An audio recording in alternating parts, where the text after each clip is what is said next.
Today's Advent Devotional for December 21st comes from the Phillips Seminary 2020 Advent Devotional booklet. This one is written by Dr. Joe Bessler. It is titled, Pour Out Your Heart. They have us reading 1 Samuel 1 through 19, and please forgive me as I mispronounce all of these biblical names. There was a certain man of Ramathaim, a Zuphite, from the hill country of Ephraim, whose name was Elkanah, son of Jeroham, son of Elihu, son of Tohu, son of Zuph, son of Ephraimiti.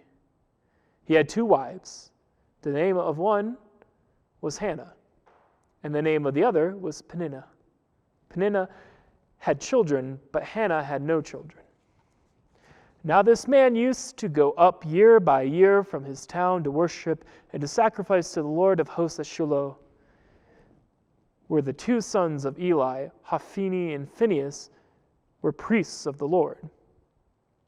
On the day when Elkanah sacrificed, he would give portions of his wife Peninnah and to all her sons and daughters, but to Hannah he gave a double portion because he loved her, though the Lord had closed her womb. Her rival used to provoke her severely, to irritate her, because the Lord had closed her womb. So it went on year by year. As often she went up to the house of the Lord, she used to provoke her. Therefore, Hannah wept and would not eat.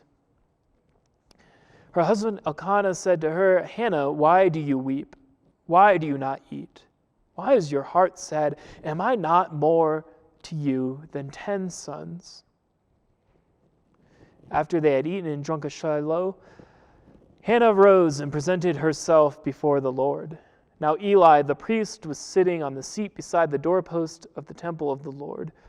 She was deeply distressed and prayed to the Lord and wept bitterly. She had made this vow, O Lord of hosts, if only you will look on the misery of your servant and remember me and not forget your servant, but will give to your servant a male child, then I will set him before you as a Nazirite until the day of his death. He shall drink neither wine nor intoxicants, and no razor shall touch his head. As she continued praying before the Lord, Eli observed her mouth. Hannah was praying silently, only her lips moved, but her voice was not heard.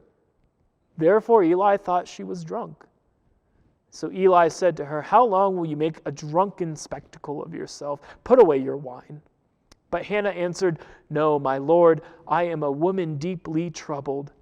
I have drunk neither wine nor strong drink, but I have been pouring out my soul before the Lord. Do not regard your servant as a worthless woman, for I have been speaking out my great anxiety and vexation all this time. Then Eli answered, Go in peace. The God of Israel grant the petition that you have made to him. And she said, Let your servant find favor in your sight. Then the woman went to her quarters, ate and drank with her husband, and her countenance was sad no longer. They rose early in the morning and worshipped before the Lord. Then they went back to the house of Ramah. Elkanah knew his wife Hannah, and the Lord remembered her. It's the word of the Lord for the people of God. Thanks be to God. Dr. Bessler highlights 1 Samuel 1:16. Do not regard your servant as a worthless woman, for I have been speaking out of my great anxiety and vexation all this time. Dr. Bessler writes, the first season of Advent lifts up the story of answered prayer from the beginning of 1 Samuel. Because the birth of Samuel is seen in Christian tradition as a precursor to the birth of Jesus. And the text from 1 Samuel is read not only as a precursor in the historical sense of coming before, but also in the Christian allegorical sense of speaking about a longing that would be fulfilled only with the birth of Jesus. Instead of focusing on this traditionalist and supersessionist logic of precursor and fulfillment, I would like us to stay close to the story's depiction of Hannah's tears. She has been tormented for years by Peninnah for being barren. and she pleads with God to lift the stigma of her barrenness from her. Eli takes her to be drunk as she moves her lips while pouring out her soul before the Lord, speaking out of great anxiety and vexation. There is desperation in Hannah's anxiety, just as there is in so many of our prayers in these days of the COVID-19 pandemic. Prayers and tears over loss of jobs, eviction from homes, tears of profound grief across the world for those who have already been ill and died. And in Hannah's vexation, we can hear as well the outrage of a nation and world over the injustice of George Floyd's death, a death representing so many countless others, voicing a prophetic call for the courage to turn our hearts around and stand for justice with those who are suffering.